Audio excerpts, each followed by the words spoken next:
Can you believe you're on the cover of Mad Magazine with my wife, both shirtless? This is crazy.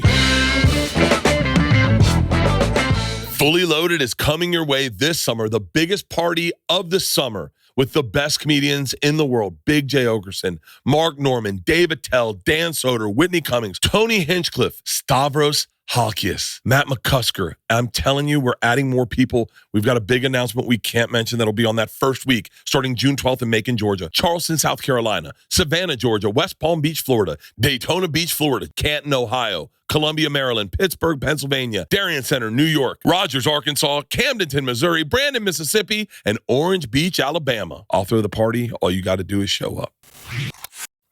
We just want a sativa. Just one regular fucking pussy weed. Why the fuck? Okay, Chem Dog runs. Here we go. Okay. Perfect. Okay. One time I went to El Compadre. My buddy was fresh out of Tallahassee. He lived out here for a while, but we met with this girl, and it just made me laugh so hard. She goes, "Can we get drink?" He goes, "You guys want to get drinks?" She's like, "Yeah." She goes, "A round of shots of tequila, and then we'll all take margaritas." And he whispered to me, "Are we celebrating something?" It made me giggle so fucking hard. I think the pandemic made us all deep in our drinking. Did you do pandemic? Were you holed up or were you? No, I moved to Florida. I didn't do it at all. You went to Florida? Oh, No, I did. Where they didn't even have it. They didn't have it in Florida at all. Yeah, there was no pandemic. Andrew Schultz moved down there, and it made me more jealous of anything he's ever done in his entire career because they all lived in Miami and just spent the days on boats. Oh, yeah. And I was like, fuck. Boats, to be honest, are really... Would you like to light it? Sure. They're really COVID safe. And it was... Yeah, you're outside, and I just regretted the whole pandemic that I hadn't spent more time on my boat. Yeah. That was like a big Wait, should we get an regret. ashtray ready so we don't ruin this gorgeous space? Hey, will you grab me a cold beer too? I have... Wait, what's about this rumor? I thought you stopped drinking. I did. Oh, then you started again. Right now, just now. Oh, you're about to relapse. That's really awesome. I just wanted to share it with somebody. Yeah, we're the perfect couple. Who wants to relapse on their own? You look good, though. Thank you. You do look good. I'm still 45 pounds down.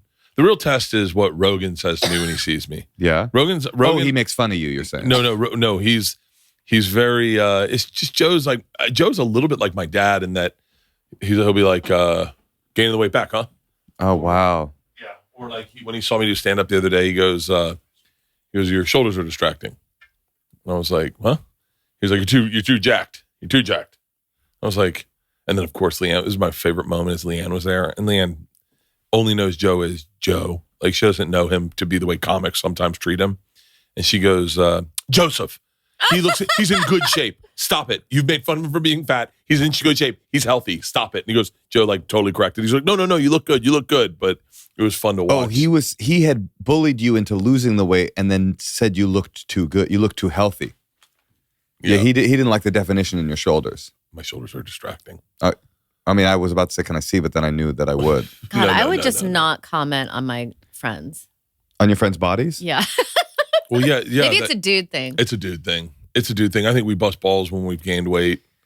My dad used to call me fat. I was fat when I was a kid. Pudgy. Yeah, I was pudge. Really? My friends used to call me Blark. My legal first name is Mark. Do you know that? I can't believe you're telling people this. Well, I'm telling people, it's not a secret. Your Christian anymore. name? It's my Christian name. It's in the new book. It's the whole origin story of me going by my middle name. Moshe is my middle name. But anyway, for the first 16 years of my life, I was called Mark, and all my friends would call me Blark, which was a combination of blimp and Mark. So that was kind of like a cool social zone. Nickname. Yeah, I maybe shouldn't mention it on this podcast Blark. Because I feel like... I found a lost kid one time, and he called me Barf. What do you mean you found a lost kid one time? It's in my new special. Yeah. I'll be telling this story. I got to clean it up a little bit. No, I quit drinking and I started eating healthy, and there's real joy in sobriety. Hanging upside down. We saw your inverter. Oh yeah, I got to get one of those. Try it first. Well, here's the thing. I just got an MRI done. I just got a full body scan done. Oh, why? Have you done this yet? Why? Because I don't want to die. My dad died when he was 57. Real? Yeah. How? It was a murder suicide, but no, cancer. He had cancer. You could put it there. How you doing over there, Tosh? He had cancer, and I don't want it to go out like that. Yeah, but you can't stop it, I don't think. You can. If you find your cancer when it's a pea, then you can blast it. Really? Yeah.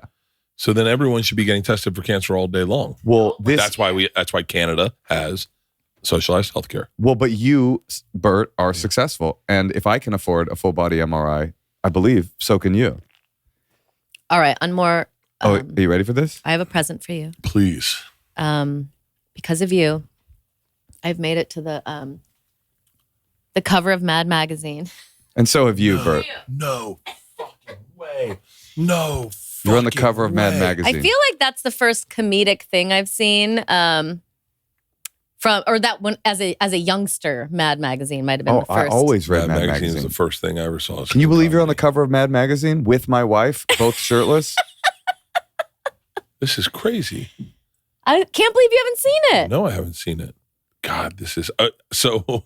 And Maria Bamford has a spread in there. Oh, that's No right. way. She has a whole thing in there. She wrote an article. Did she really? Mm-hmm. This is still around. It's kind of cool that it's still around. This is very cool. Here's these. Wow, shut up. They roast. Oh, this is all. It's like this is fucking Mad Magazine The comedy roasts issue. comedy. But what's interesting about cool. it is Did you buy this for me? Yeah. Oh, this is fucking badass. This And is fucking badass. I think Mad TV kind of aped the style. I think it was, no, they're connected. Yeah. Oh, they are. Yeah, Okay. yeah. It So was the produced sketch by Mad show, Magazine. I see. Alfred E. Newman actually was the showrunner. Yeah, he looks exactly. Yeah, in real life, it's crazy how similar he looks. It's wild. So, Bert, I couldn't have done it without you. That's Thank you true. so You much. know, you broke the internet. Well, I'm very appreciative. I'm getting a lot of speaking engagements. My shows are selling out. You know, Getting a lot of commercials. every woman I work with wants to do it now. They should. Catherine Blanford wanted to do it in her hometown in Louisville at the Yum Center. She was, and LeeAnn told her not to. Why? On what I'll tell you grounds? LeeAnn's theory, and this is No bra. No bra. No female openers taking their shirts off. no, Or bra if you want. No, she said. LeeAnn said Natasha has a body of work and Yeah, she does. and and a skill set for that not to overwhelm her. Mhm. It's a footnote in her career. She said if you're young and you do it, it may be that becomes your spike where you'll have a hard But time. who reaching up cares? to it. Maybe you're doing it for yourself. Well, Maybe it she makes you was- feel a certain way. She was so terrified to do it. She wanted to do it so bad. And I told her, I said, listen, it's fucking wildly fun. It's crazy. The pop, I mean, Are I you know saying that you know what it's like to bare your breasts? But you're a man. no, but when I take my shirt off, the pop I get is pretty fucking spectacular. Oh, I felt it. You got the Burt Pop? You got the Burt Pop? I got the Bert pop. It was bigger than anything I've ever done. Because my back was to the stage when it happened. When she did it. Yeah. Yeah. And all of a I'll sudden. never get that pop again unless I take off my shirt. I'm not Or your doing pants. You can take off your pants. Take it to the next level. Yeah. Do you have a C-section scar? Oh, it's so tiny. No, Oh, it's you really can't hot. see it. It's really nice. You'd love it. Play with my C-section scar. No. But she has been complimented on it before. For real? Yeah, like who? Well, it's super small. Yeah, And like it's how did like they on do my it? bikini nurses will line. look at it and be like, "Hamana." No. Who did your scar? No, I had a Wowza. massage therapist be like, "Who did your C-section?" Really? Mm-hmm. So I had one of LeeAnn's friends when they got their C-section said, "I'm a bikini model, so I need you to really give me a good C-section." As if the guy is going to butcher her, going "fuck this bitch." Oh, yeah, She'll yeah, never yeah. go. My She mom's works at an C-section Amazon was aggressive. fulfillment center. Let's just slice her open with a buzzsaw. So she didn't bare her breasts. She did not. And what? And then the question is like, I only did like 3 minutes. I would not do a whole You set. did more than 3. You think? Yeah, I know you did. Because I was like, I was wondering when it was gonna what material you're gonna do, and you did really. It was really funny because you did material about being a mom, and I had just done all this material trashing women. She went Does up. your Your act, wife you mean. care that you? Does LeeAnn care when you talk about her menopause? When she does, I just put her in a Mercedes and tell her to shut the fuck up. I go, can you still hear it in there? That's what Natasha does for me. Like when I get pissed off about some of the jokes she does about me, she'll put me in her Mini Cooper and just be like, "Well, we're paying the mortgage." No, Moshe has told me when we met that he did not care if I could say anything about him on stage, and so I really liked that. On stage. But then I've started doing it in our social Yeah. life, and he's like, "You can't roast me in front of your friends." You can't do a joke in real life. Then I'm just humiliated. Like you do it on stage, it's a part of the craft. It pays the bills. But it was like a I'm at dinner going, this old bitch. Yeah. Fucking Going through 53. menopause. Oh, like she does that to me. She tries to roast me IRL, and that actually makes me upset. But there was a learning curve because I was like, "What? You said I could do it." Yeah. Nothing she says about me on stage pisses me off because it's like I don't mean what I say on stage. Like I've said terrible things about her and vice versa. But LeeAnn, does she care actually? No. Have you ever stepped over? Has she ever said that one's too much? I had one anal sex joke. Uh-huh. But it was she didn't like it. It sounded mean To her. The only thing that's ever been stopped for me is jokes about the girls. The girls have come to you and said, please don't tell that joke? It's not jokes about them. It's jokes where they say something that they've said once to me. Right. Like Isla said the fucking funniest goddamn thing once. How old? I'll tell you the joke, but you're going to have to edit it out. How old was she when she said it? I can almost tell you exactly, probably 12 or 10, 11 maybe. We were at one of George's. I offered her $100,000 to put this in my special. You offered your daughter Yeah. $100,000? But she knows that she's probably the primary beneficiary in the will and that you don't have that much longer to go. So she's like, why take the 100 now when I could take 100 million later? Osha? Yeah. Her exact words. Her exact words. Stop it. She said, Dad, when you die, I get all your money. Oh, that's But really I'll wait. funny. I'll wait for the money. That's really Hey, you know what? That's a mark of a really mature kid because that's that marshmallow test. Do you want one marshmallow now or 2 marshmallows in 20 minutes? You know that psychological test? No. It's a famous psychological test. They'll take a kid and they'll say, we can give you 1 marshmallow now, or you can wait 10 minutes and we'll give you 2. And every kid says, give me the marshmallow now. I already said I want 1 now. Yeah. So- immediately, I was, give me the Well, 1. so your daughter's- I can't promise you're going to still be here to get the 2. That's right. Your daughter's very mature. She's thinking amortization. She might be one of my people, actually. She, I'm going to derail on this. She has, I had a moment with her. She's very funny. She is very, very naturally funny. It is the thing that we all have that we do not, our instinct goes to comedy for whatever grooming happened to us as kids. Right. It's- You were groomed when you were a kid? Groomed. Bert, I just this saw- is a big revelation. Hold Obviously, on. something happened to Bert. I saw a sign for groomer and I was like, ooh, I want to see the line of girls out there. Yeah. But You have a thirst for adventure, though. That's kind of like I do have a thirst for life. Yeah. I want to live. And she has an instinct for comedy. Like all the girls, senior year, they all have to do a little speech. And then we did a fashion show the other day. All the girls, it's a rose ceremony. And they come from behind. Oh, hat? Oh, you don't like my hair? You look great. So I just took a nap. It looks good. So every girl comes up and gets her rose. They get them and then they walk onto the stage and then they do a walk. And first of all, Isla's dressed us in army fatigue in camos, full camo for this fashion show. Uh-huh. We've never hunted a day in our lives. And Isla comes out, every girl's like nervous. Isla comes out with the rose in her mouth like this. And the fucking place popped. And then she does her walk and and I said to her, baby, I know you don't want to hear this, but you have an instinct for comedy that is really spot on. And I know you're never going to try it, but once in your life, you got to get up and see what it feels like because Really? I think you're going to love it. Because That's fascinating that you would encourage her to do it. She's too fucking funny. She's too good for you to say the ugly parts of this world I don't Yeah. want for you because she's got it. Yeah, That's really interesting. I mean, it's not a bad life. No, it's a good life, but it's also, Love it. I don't know if I don't think I would want, if my daughter came to me and said, I think I want to be a comedian too, I think a part of me would be like, fuck, this is a long road and a difficult But one. is it though for a Nepo baby? I mean, I know, yes, it I'll is Nepo because, the fuck out of her. because Have you seen sometimes- Will Smith or heard Will Smith's new song, though? I mean, Nepo Babies getting like competitive. There's going to be a lot of Nepo Babies. I wish I was a Nepo baby. Your kids are going to have a What- lot of competition. You want to be bigger than you are now? No. Is No. that what you want? No, but I was so shallow as a kid. Mm. Like I wanted to someone, I saw a comment one time a while ago about Bert Kreischer grew up rich. And I didn't take offense to the fact that I did grow up with privilege and that he had spotted it. I wanted to go like, no, like I didn't get, like I knew rich kids. And by the way, I would, if I had grown up rich, I would almost embrace it. I would have loved to grow up rich. When I was a kid, I thought being rich was so fucking cool. Wait, I you thought- were rich. No, I wasn't. Oh. My dad was a lawyer. Okay, Bert. Yeah. Come But on now. lawyers aren't, just because you're a lawyer doesn't mean you're rich. He bought us a nice house for $125,000 in like 1982, and then ran out of money. And we lived in a house with no furniture for like, I think up till like probably beginning of high school. And then he started getting money. And then he didn't have any money when I was in high school, but he had money. Like we could pay the bills and stuff, but we weren't rich. Did he pay for college? It was fucking $53 a credit. So, I mean, yeah, I went to state school, but he definitely paid my rent, but when I got into college, he started making money. So it's not inaccurate that I had money, but I never saw it like my sister saw it. You want to see a bad parenting move? Yeah. Girls are 7 and 9. We go to the beach and they're not finding good seashells. And so I went to the store and I bought like $100 worth of seashells.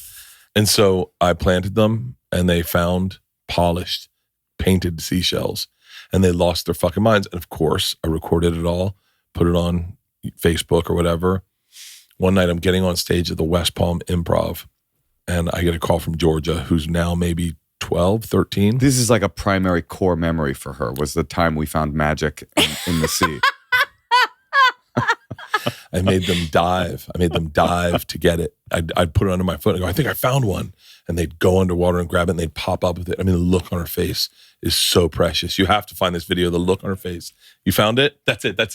I don't know how old they are, but so Georgia's afraid to go underwater. She doesn't want to go underwater. Isla's like, fuck it, I'll go. Okay, watch the look on Georgia's face when she sees the seashell Isla grabs. Okay? So you've buried them at sea. I have them under my feet. I'm holding them under. So I'm like, Isla, go right to my foot. Thank you. That's all Thank I'm you. seeing from this. Okay, look at this. He's got his sun protection on. He's with the kids. He's got the cameraman. This classic dad stuff. Who is the cameraman? Look at Georgia. Because She's LeeAnn like, is also there. I feel another one. I want it. Hold on. Let me see. It's almost under my foot, George. George, can you dive down? And so they grab these seashells. Aw. Okay, ready? Okay, look at Georgia. Go down together. Gets rid of her noodle. Okay, go. 1, 2, Ready? 3. She's like, I'll go hold with my me, hand. Dad. It's because there weren't shells at the beach you were at. Yeah. Look at her. Did you get it? Get it? Oh! Whoa! Let me see. Oh, Identical. it's like magic. She By the- believes in magic. By the way, they're identical seashells. Yeah, I mean, not to disparage. Those are like $30 tourist seashells. Yeah, not to disparage your daughters, but this is an obvious con. Like if you're even a little bit savvy, you would know something was up. And then I just sprinkled them all over the beach. So when we go up to the beach, she's so excited though. As a parent, She's you're like like, crying almost. She's so yeah, she's like, excited. look what I found. Oh, And it's your is so special cute. playing. yeah. So I get a call. I'm going on the West Palm Beach Improv. I'm about to go on stage. And she goes, Dad? And I said, yeah. And she goes, I'm at a slumber party. And I said, yeah. She goes, why didn't you tell me you planted those seashells? Oh, I almost started crying. I was like, hold on. She goes, you lied to us. I said, no, baby, I just wanted you to have a great experience. She was like, Dad, you bought those seashells. And I was like, yeah. She goes, I still have those seashells. And I was like, oh, fuck. I have so many of those in my life. Yeah. Where I just wanted them to have the experience. And I mean, I have a million of those. And so, but I posted them on Facebook. That's the fuck up thing. I could have just done it. The magic could have existed not for content, but instead. where do you draw the line? Does everything have to be content? Hey, but listen, the truth is, the thing that gives you the ability to go spend $750 on brand new seashells at the tourist shop is the content itself. Yes. You kind of have to have both. You could just split the difference Yeah. and like You can't make omelets without breaking eggs. That's right. Yeah, anytime your kids complain, you put them in a mini Mercedes and you just drive them out. Yeah. I mean, you definitely are, I would say, probably bringing the fun and the wonder to a childhood experience. I didn't want them to lose the wonderment of being a child. Yeah, sure. And then it happens. I have never, I'm Jewish. Believe in So when- Santa? Well, I might have believed in Santa when I was a kid because my grandma wasn't Jewish and she would do the cookies and stuff. But I've never, it's never been in our family that was never even entertained. Really? One of the great joys of a Jewish family is telling your Gentile friends at public school that there is no Santa. I mean, that's the only joy of a Jewish childhood. But no, I've told my kid, I don't believe, that's not something that I believe. She believes anyway. she's like, do you believe in Santa? I go, no. And she says, I do. And so it's like, it's such a pervasive myth. And then she pulls Natasha and goes, Daddy's going to hell. Yeah, that's how you go to hell. I enjoyed the sparkle of watching them have moments. I was doing it for me, really. Honestly, I think I was doing it for me. I don't think I was doing it for them. I think I get let down very easily, and I get really like whatever people that get depression feel, I get that instantaneously if my kid doesn't get the thing they want. Mm-hmm. And so I remember Georgia, our first day of third grade, new school, she pulls me into the room. She goes, hey, can I ask you a question? I said, what's that? And she pulls out a fedora and puts it on, and she goes, does it look cool? And I go, yeah, you look great. She goes, Mom said not to wear it. She said I'm going to be made fun of, but I knew you'd think it was cool. I'm doing it. She said, apparently LeeAnn said, Natasha has the body of work to be able to put the fedora on and keep doing it, but for you, this will be your peak. Yeah. Wait, LeeAnn said don't wear the fedora to class? Like, baby, it's your first day of school, new school. Just go in, under the radar. Georgia's like, Mom said not to wear it. I'm going to wear it. And I went, in my head, I'm like, no, your mom was right, but I didn't want to. And I was like, no, wear it. And I was terrified. Yeah. Whatever that depression is, it hit me so hard all day long. And then I picked her up and she didn't have it on. Mm-hmm. And I was like, she lost the fedora. And she comes up and she goes, fedora was a great call. Everyone wanted to wear it all day. And I was like, really? She goes, I made so many new friends. And then this girl came out with her fedora. Georgia, can I wear this home? She was like, yeah, bring it back tomorrow. And I was like, oh. Aww. When I started podcasting, an online store was absolutely the furthest thing from my mind. Now I'm selling shirts, hats, koozies, posters, and it is so easy, all because I use Shopify. Shopify is the global commerce platform that helps you sell at every stage of your business, from the launch your online shop stage to the real life first store stage, all the way to the we just hit $1 million in order stage. Shopify is there to help you grow. Whether you're selling scented soap or offering outdoor outfits, Shopify helps you sell everywhere, from their all-in-one e-commerce platform to their in-person POS system. Wherever and whatever you're selling, Shopify's got you covered. Shopify helps you turn browsers into buyers with the internet's best converting checkout, 36% better on average compared to other leading commerce platforms, and sell more with less effort thanks to Shopify's magic, your AI-powered all-star. Shopify powers 10% of all e-commerce in the U.S., and Shopify is the global force behind Allbirds, Rothy's, Brooklinen, and millions of other entrepreneurs of every size across 175 countries.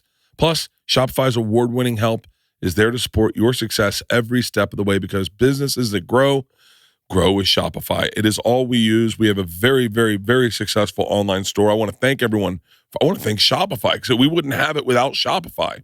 But thank you to you guys who use it. And I'm telling you, it's a game changer. Sign up for a $1 per month trial period at shopify.com/Bertcast, all lowercase. Go to shopify.com/Bertcast now to grow your business, no matter what stage you're in.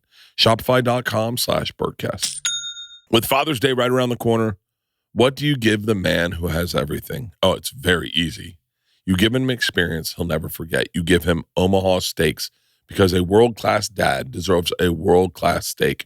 The Father's Day experts at Omaha Steaks have made it easy to put a smile on the big guy's face this summer with hand-selected gift packages starting at just $89. Just go to omahasteaks.com and use promo code BERT at checkout for an additional discount when you shop gourmet gift packages for Father's Day. With Omaha Steaks, the possibilities are absolutely endless. Endless flavor, endless variety, endless value. Truly, they have perfected more than steak, and your dad is guaranteed to love every bite.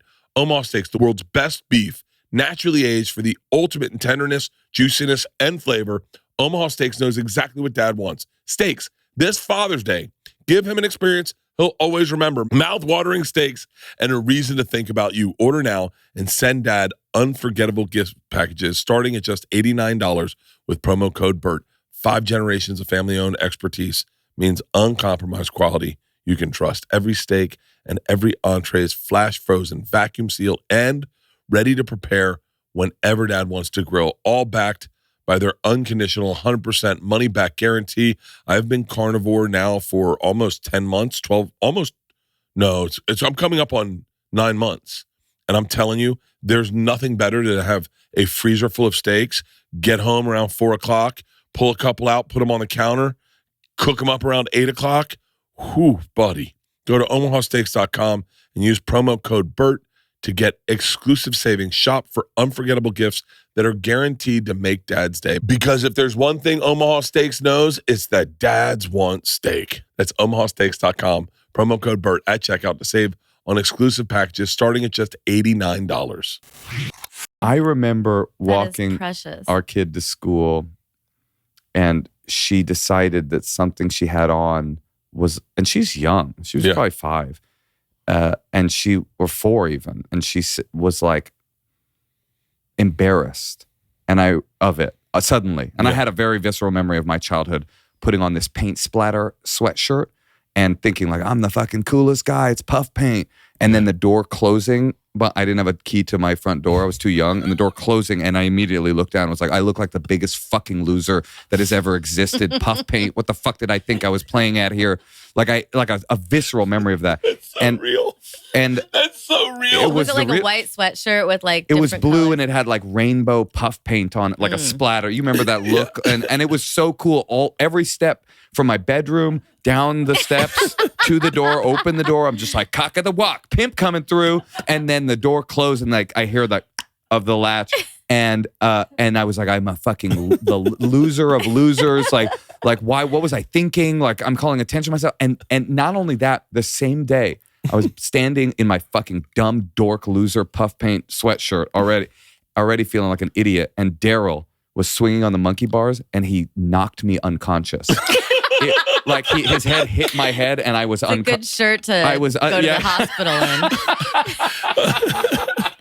like on the ground, and my mom had to come pick. That was the lowest day, one of the lowest days of my childhood, and so I'm walking our kid to school, and she had a similar reaction to something she was wearing. She's like, I have to take this off, and I almost started crying because I was like, this is the first time she's ever felt the emotion of shame. Yes, maybe she has, and I didn't notice it, but it was the first time I'd ever seen her express anything like, I suck, I'm dumb, what I'm doing is dumb. And it was the way kids feel things is so big and so like it on the highs and the lows is so intense. Yeah. And it is like drugs a little bit. It's like emotional drugs. Like you see these, they make you cry and they make you feel this joy that isn't even really accessible to you any longer because you've lived it and gotten calloused through it.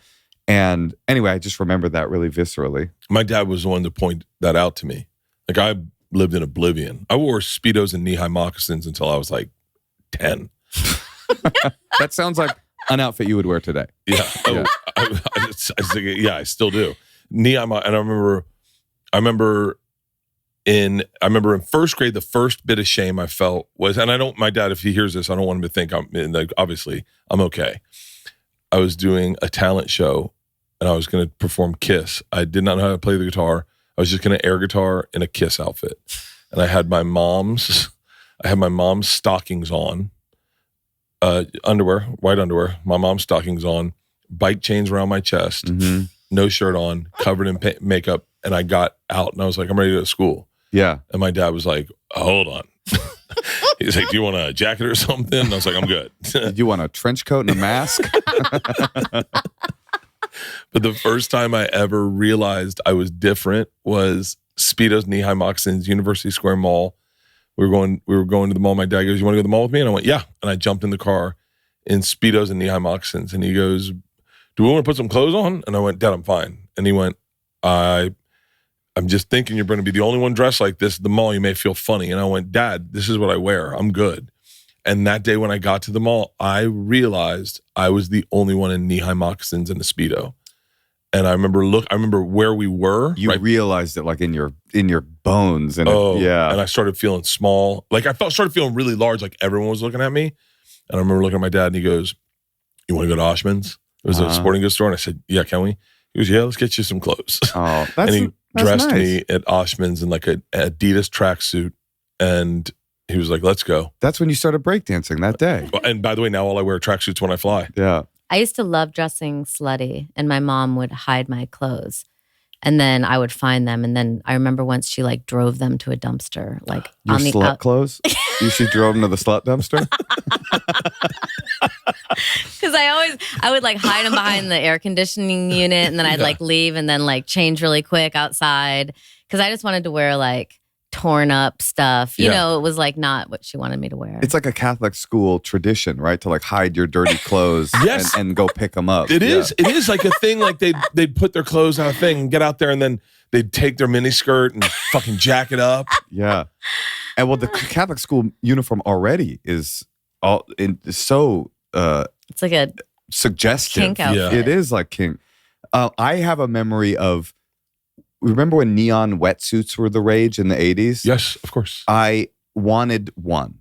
It was my birthday or it was Hanukkah or something, and I wanted a wetsuit. I didn't surf. I had no connection, but my grandma had a pool at her apartment complex. And I was like, this is what I want. I want a neon wetsuit. And I was probably 8 or 9, and she bought it for me. She got me this like quarter length, short sleeve, nice spring suit. Yes, a spring suit. And I put it on in her. I don't know why all of my stories are about me feeling cocky walking in neon, but I put it on in her apartment, and I walked down to the pool in this fucking wetsuit. The pool's heated. There's no need for this. And I'm like feeling really cool. And I get to the pool, and there's 2 like hot babes. They're like probably 6th, 7th grade girls sitting at the pool. And I walk like, so confident. You're like 10, 9, something like that. And I leap into the pool, and I feel like, I just feel like I have the biggest 10-year-old dick that has ever existed in this thing. And as I leap in the air, I hear them laugh hysterically at me as I enter the water. And then I'm under the water, and I'm like, I'm trying to stay underwater because I cannot face the shame of what I'm going to see when I get to the surface, because they laughed at me, and I finally couldn't hold my breath anymore. I got up, I pulled myself out of the pool, and I was chubby too. I put the towel over me. I walked up to my grandma. Literally immediately up to my grandma's house, took the wetsuit off. I never wore it again until I was like 31 and started surfing. That's so sad, Moshe. I got a lot of sad stories. Sad stories, but why are they so funny now? Because the victim is me, and in a good way. Childhood is fucking embarrassing. I know, and my one thing my therapist says is like you have to fight the urge to try to like fix everything for her, and that's what's hard. Rescue them from shame. Like when I noticed that shame feeling in our kid, and it was so small, it was so insignificant. It's a jacket. She could take the jacket off. But I think what was so sad about it wasn't just that it was a piercing of her innocence, which we all experience as parents. Like they start so innocent, and then that there's like an invading army of negative feelings because life is difficult. But it was that shame in particular is such a primary driver of the childhood experience. It's everywhere. Like it's the biggest thing, right? There's joy is a big thing too, and learning and love and all that are big. But shame and worrying about what other people think is like the biggest thing that you deal with as a kid. That's the whole game. It's funny, those moments, I guess they're rites of passage where like, especially when you think you're smarter than the room is a thing that happens with kids. Like I remember peeing in my pants a little bit, like getting out of the bathroom like 7th grade. Yeah. And there was piss in my pants. 7th grade? 7th. Like going to the bathroom. 7th grade? This isn't tracking. Yeah, this for me was first grade. No. You know when you pee and then you put it back in your when you're like pants? 19 and a half and you have a little boo-boo in your pants? 19 and a half. No, I put it back in and it dribbled in my pants. And it was more than I expected. Sure. And so I was like, oh, I gotta wait for this to dry, but it wasn't drying. And I was like, shit, you know what I'll do? I'll splash a little water on myself. Sure, I've been there. And I walked right in, and the first dude that saw me was like, oh, someone pissed in his pants. And I was like, I thought I hid that pretty well. It's water. They go, oh, you pissed and put water on it? And I was like, motherfucker. There was when I was close to the end of getting high, it was like, so it was towards the very end of I got sober when I was 15. So it was, I was at Oakland Tech, and I was like, my whole experience of being at school there was I would come to school up 2 hours late, And so much so that the gym teacher would make fun of me when he saw me. He'd be like, "We'll see you tomorrow, right?" Because he was first period. Yeah. And I literally never showed up. And I would fall asleep. Didn't your mom make you go to school? Yeah, but this was like after like 5 or 6 continuation schools and like home study. And I mean, I was just such a fucking mess at that point. I would sleep until lunch. I would walk across the street to my, I happen to have a pot dealer across the street from the high school. I would get high with him and then I'd come back and I would sleep the rest of the day in class, just like passed out. Yeah. And I was in class asleep and I fell back. I like was like doing, and I fell backwards onto the ground, all the way onto the ground, like the whole class. You know how joyous that feeling is when like some stoned loser falls to the ground. Everybody was just like had a party and sort of blowing like trumpets and stuff. And then the next like week I came back and this girl was looking at me or something. And I said, "Yeah, you probably think I'm like thinking about the when I fell last week, huh?" And she goes, "You're still thinking about that?" And it was like I popped out the other end of shame. It was like, it was this moment of like, nobody thinks. Shame is so about your own perception of yourself. No one is ever thinking about, even in the moccasins, even in the wetsuit, even in the puff paint, no one's ever thinking about you the way you're thinking about you. Oh, I think Bert was proud to wear his moccasins. Yeah. I would only be referred to as Wild Boy. Was that your nickname for real? Wild Boy I tried to change it to Flash in first grade. And then and my dad mocked it. He was like, "Oh, okay, Flash." And I was like, "Don't say it like that." He was like, "Flash? How am I supposed to say it? Flash?" And so then I was like, "Wild Boy, it's Wild Boy now." And Wild Boy is a good nickname. It's So better than definitely better than Blark. Burf. But no, Burf, no. Barf. That kid called me Barf. Wait, was that successful? Your teachers called you? No. Wild I Boy? answered to Bert, but like if we were at home, it was Wild Boy. Your family would call you Wild Boy. My mom called me Wild Boy. Whoa. She helped me make my loincloths. Whoa. I was really into loincloths for a period, and then I was like, they're pretty revealing, so I'd just go Speedos. So you've been into like partial nudity your like whole life. Whole life. I really wonder, I'm being dead serious, if I was given the opportunity to dress as a woman as a child, I probably would have done it. Uh-huh. I remember the one time they had the boys dress as girls and the girls dress as boys. It's like a Freaky Friday thing. Yeah, we don't do that anymore, Bert. Yeah. In Florida, not now, Yeah. especially. I remember putting on a dress going like, this is fucking awesome. I was like, I can feel my ass on the fucking chair. Like, I love all of this. I was like, I could wear a dress for the rest of my life. I love it. Would you feel comfortable at a nude hot spring resort? Hard, very. Hard is not the answer or the question even. Would you feel hard? Yeah, I'd be hard. Yeah. I would be very comfortable. We went to a place. Also, we have to ask you a question. Oh, we've got a bunch of questions Okay, for you. please. Well, because we were having a fight about vacationing, and you were talking about vacationing in the Seychelles. Like when you and LeeAnn go on a vacation, because there's the kind of vacation where you have a very strong itinerary and you've got like a lot of places you got to go to, or there's a person who likes to kind of hang out and just enjoy. Is LeeAnn here? Okay, keep going. Because Moshe is like, I find an itinerary like a suggestion. I'm not necessarily trying to see every war monument or the trading of the guns of the like. The trading of the gun. Oh, the changing of the guards. The trading of the guns. You take it. Do you like yours or because yours is very cute. The trading of the guns. But just like in a crowd with a child, I'm like, let's just hang out at the pool at the hotel. What kind of vacation do you like? Do you go on vacation? Well, yeah. Regular vacation? Yeah. We took the girls to Italy 2 years ago for George's graduation. And so for the girls' graduation, we do a big trip, right? Real big trip. It's a gift for them, but for us to be with the family one more time. So George's graduation, Georgia wanted to go to Italy. So we planned an 11-day trip in Italy. And LeeAnn had itineraries starting at 7 a.m. until roughly dinner. And even after dinner, there would be things like, we got to go to St. Mark's Square real late. Oh, LeeAnn is the Moshe.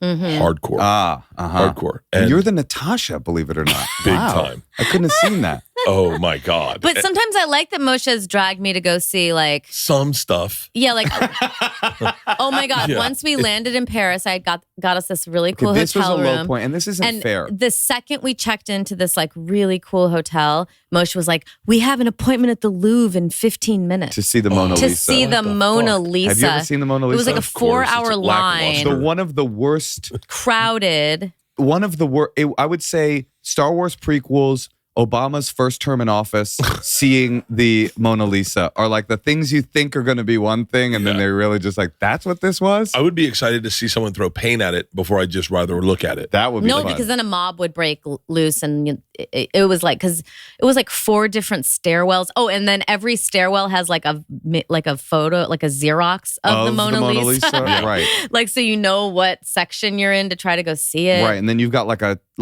Taiwanese family behind you and like a German family in front of you pressing on both sides and then zooming in with their fucking Android. Whenever I see somebody taking a picture of the Mona Lisa or something like that, I go, you can Google image search it, and a really good photographer has taken this photo. Like you could just look there.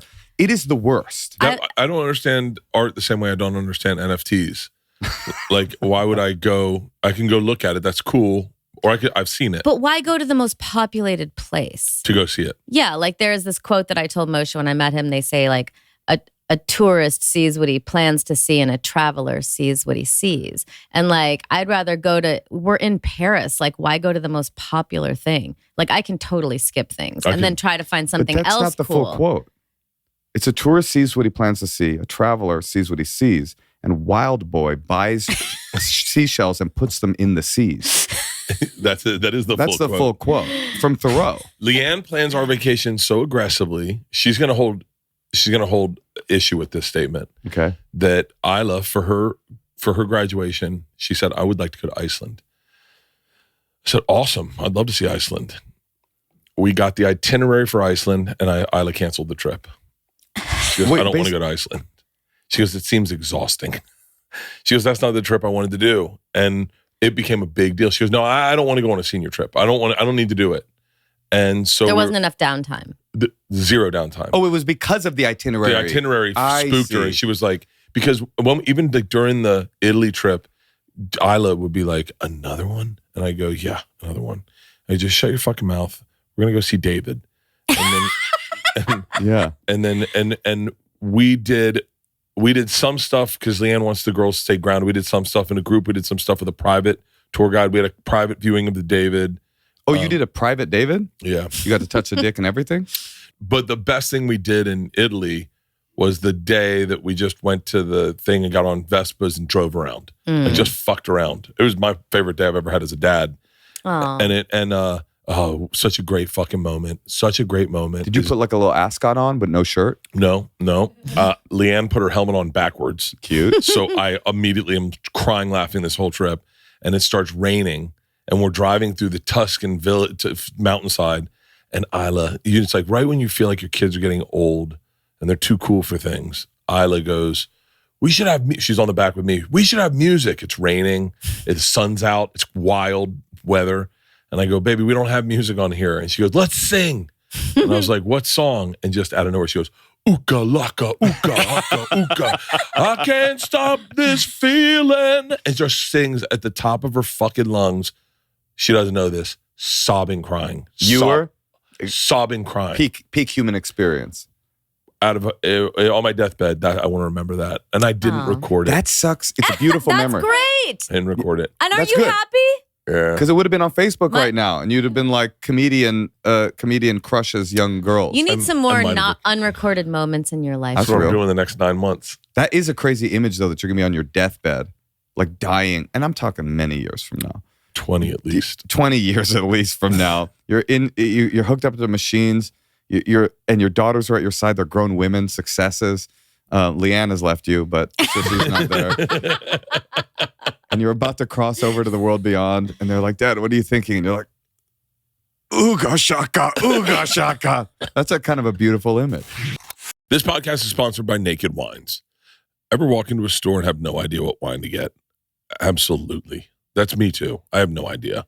I've stopped wasting time at the grocery store and staring at a giant wall of wine and not knowing what to pick. That's why I love our next sponsor, Naked Wines. Naked Wines is a subscription service that seamlessly connects you to the finest independent winemakers on the planet. So you get a box of the market's best quality wines, however often you'd like, for a fraction of the price you'd normally pay in the stores. Use our code Bertcast for the code and the password at nakedwines.com and get their incredible deal of 6 bottles for just $39.99. How does Naked Wines do it?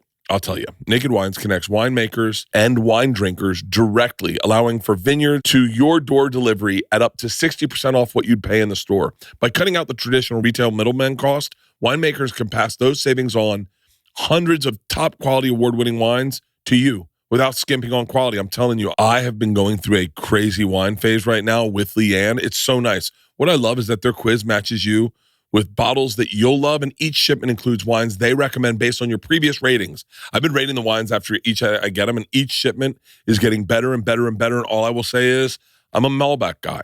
I didn't realize I'm a full-blown Malbec guy.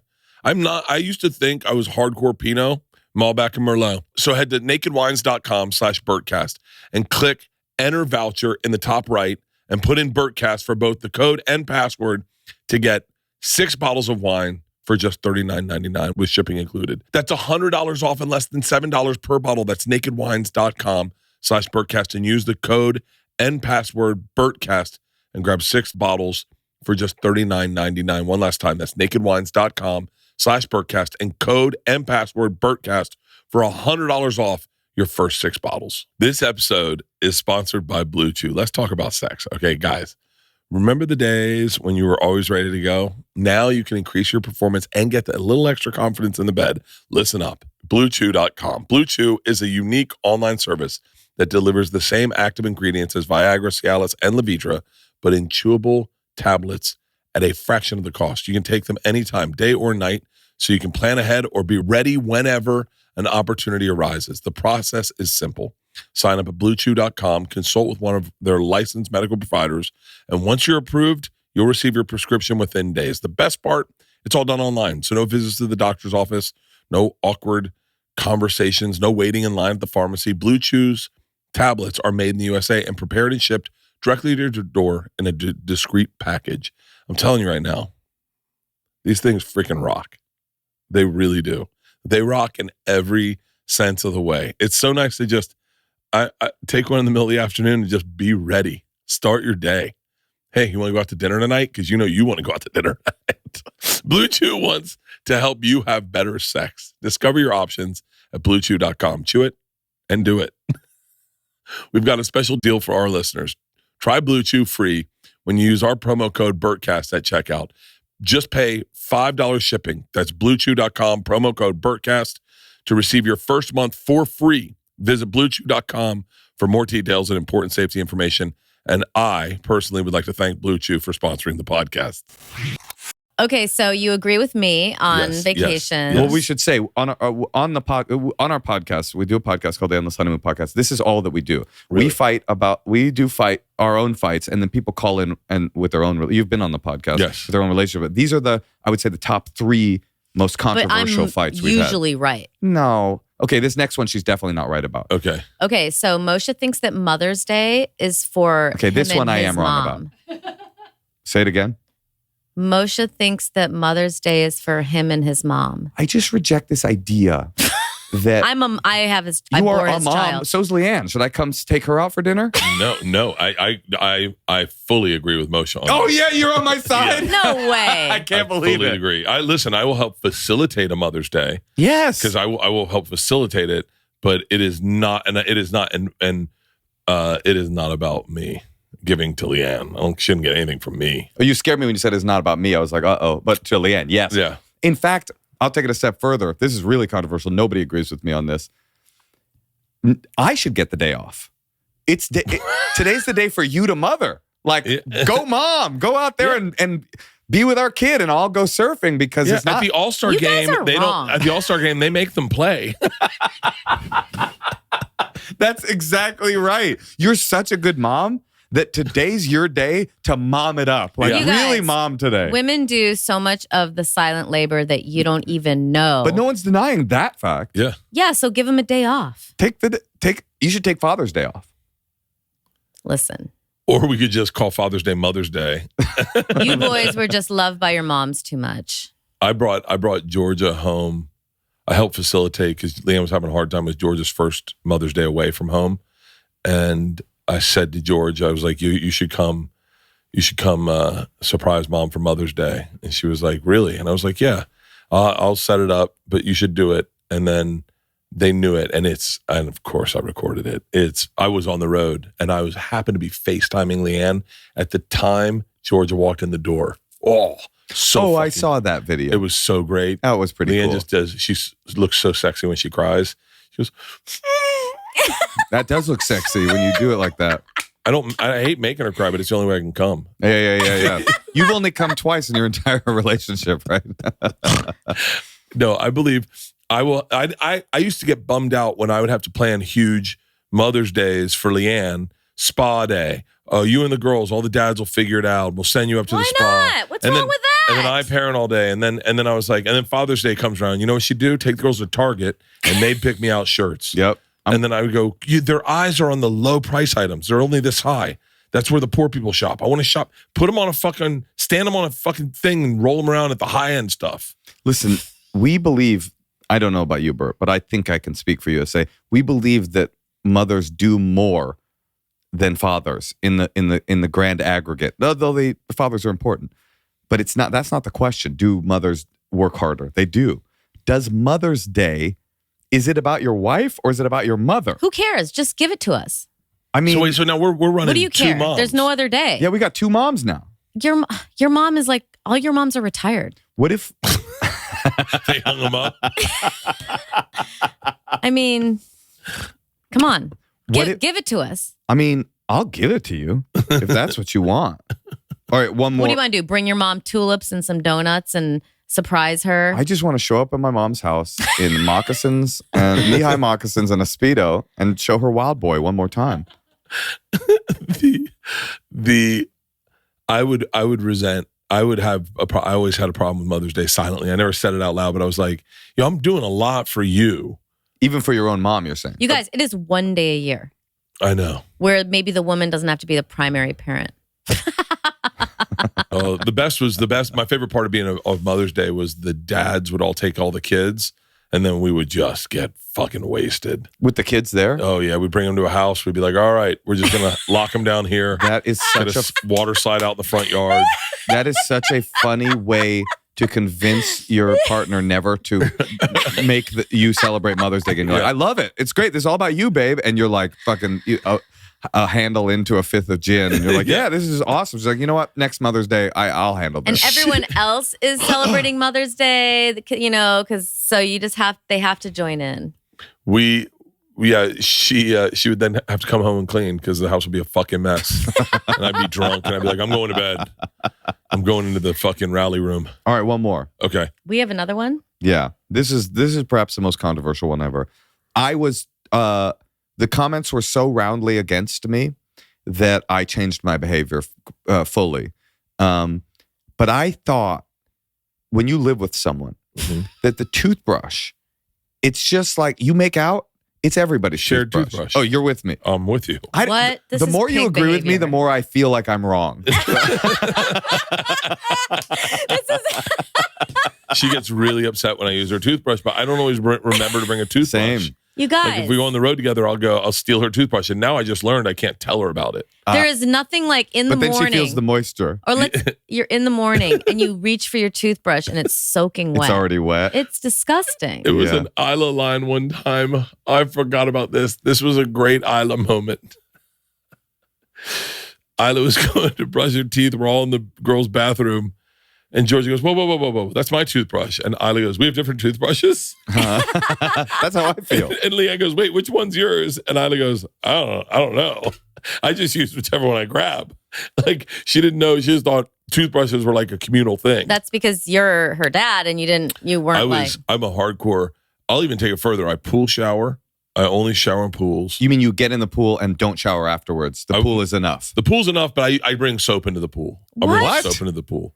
You bring soap into the pool? Yeah, shampoo.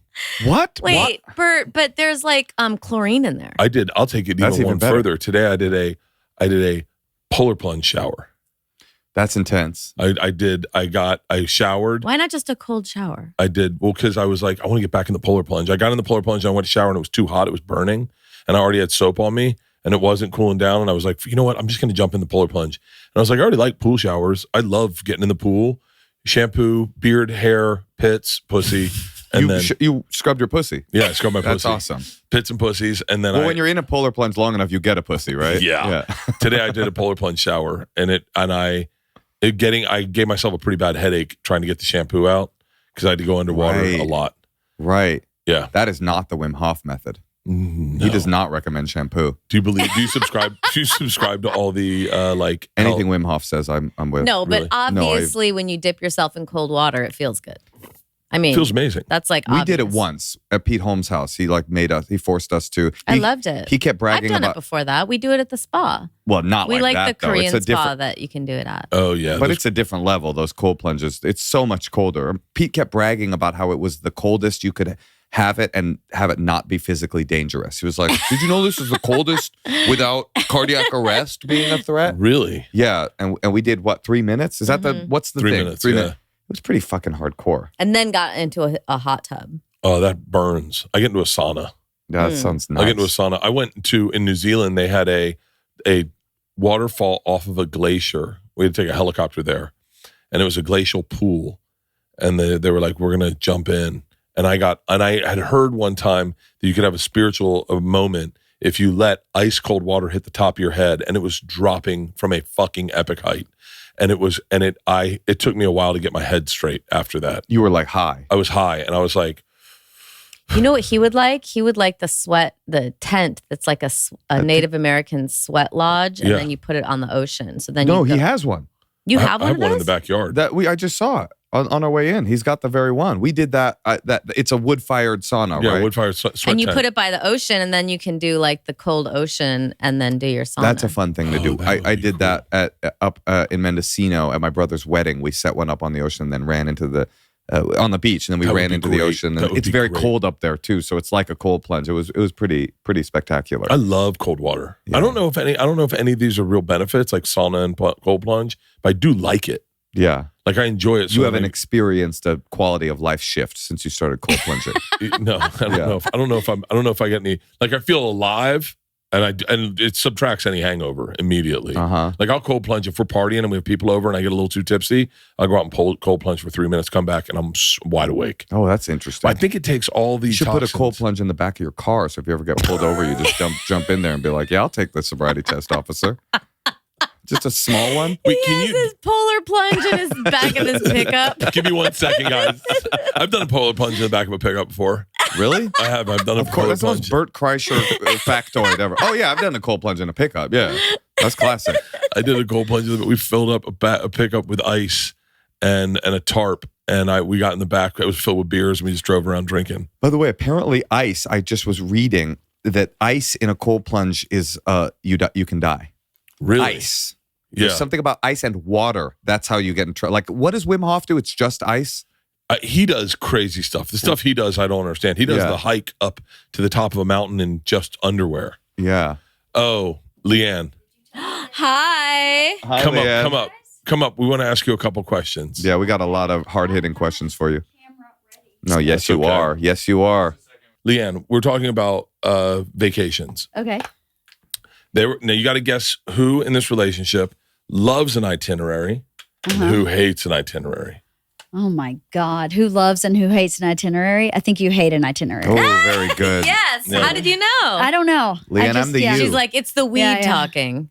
Yeah, it must be the weed. Yeah, I don't know. Yeah, I have LeeAnn loves. clarity. LeeAnn loves to get up and see things and do things. I'm not here to fucking sit in the hotel I like room. to travel. Well, I like that's to my- travel too, but I that's- don't need to go to like That's my point. everything. If we're just going to Every stay plaque. home, why didn't we stay home? Well, that's what I say. Let's Why stay would in I fly LA. to Bali to sit in a hotel room? Yes. because I the just- hotel room's cool and it's got like Well, a that nice. hotel room is place. also in downtown LA at a really nice hotel. LeeAnn, So if Do you're you going wanna to have an affair? Bali, right? Maybe. Yeah. Yeah. I mean, we Only don't even for need to hook travel. up. We could just travel Only together. for travel, right? You guys would really enjoy it. By the way, Yeah. she doesn't need to drink at all. She I can do know. everything sober. No, I they don't call smoke it like weed. Most is sober. Yeah, you heard it like emotional cheating. This is just travel cheating. You're like, we're not hooking up. We're just seeing the sights of the world. Right. We're going to the Mayan temple. We're I climbing want Machu to see Picchu. some of it, but I don't know. I would just like to tailor it a little bit more towards my interests, and then also like some downtime. Yeah. Well, did he tell you about our compromise in Bali? No. Because, okay, so we I got to don't Bali. remember. You said Bali, and I was like, we've been to Bali? Yes, with our kids. We went to Bali. Pull it and up online. I Pull it up here. Right?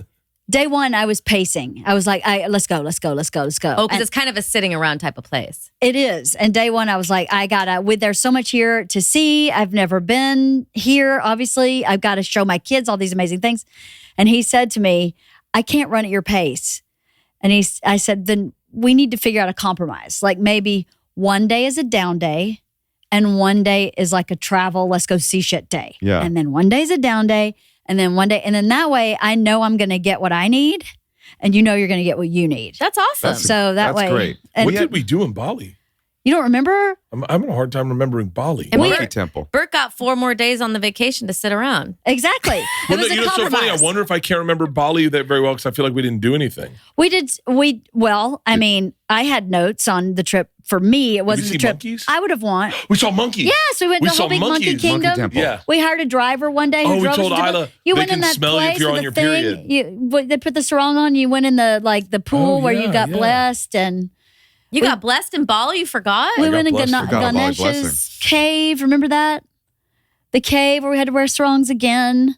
And then we sat next to the rice paddies and had lunch. Oh, I do that was remember all that. one day where we just went from thing to thing to and thing we one went down. day. We went all the way down to that waterfall. Yes. And then one day we just sat in the hotel room and like stared at the wall. And then the next day, That sounds real nice. Oh, I remember staring at the wall. That was a good day. That was a That's good why day in you don't Bali. remember anything. We have a compromise because I really like to camp. And I have like an RV. Then we'll go into like off-road kind of little camping situations. And Natasha's game, but that's not her sweet spot, obviously. Yeah. So we came to this conclusion that like I like to go for like a 2-week, 3-week, month-long kind of see what we see adventure. So we do Stay on on Bureau BLM. of Land Management. Yeah, where I like to people find like an practice offbeat- their shooting ranges. and I love a shooting range. I love to feel unsafe. And so we'll do 2 days in the woods, and then we'll go into town and find a nice hotel for Natasha, and then we'll stay or in a the hotel, just so I can like take a shower. right. Yeah. Yeah, and then it's a nice hotel, right? Yeah. And then we'll go back into the hinterlands and come back and find a hotel. So that's a good rhythm for us. Like I can get my adventure fix, and she can get her kind of luxury fix. Or But I whatever. also like your one day on, one day off. That's Yeah. smart. And I'm sorry that you felt like you were staring at a wall. No, I'm just kidding. I was just giving him shit. It was actually really nice to kind of slow down because I travel with my girlfriends. We're like up at the crack of dawn, out doing stuff all day, every day of the trip. And we That's may so have cute. one down day. Does that Whole trip. that sounds stressful even to me? No, it was so much fun. You love. She went to Vietnam. So much fun. You went to Vietnam, and every day was something. Every day was something. How many girls do you travel with? There were 4 of us. That's so What do you guys fun. call yourselves? Chub Rubbers.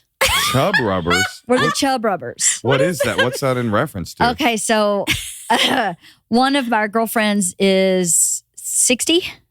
And so she's very kind of like, I don't know what she's very conscious of what she looks like. She dresses like to the nines, even in Vietnam. Like just you're on the back of a moped, we're sweating profusely, and she still has like her Louis Vuitton bag, and she's that.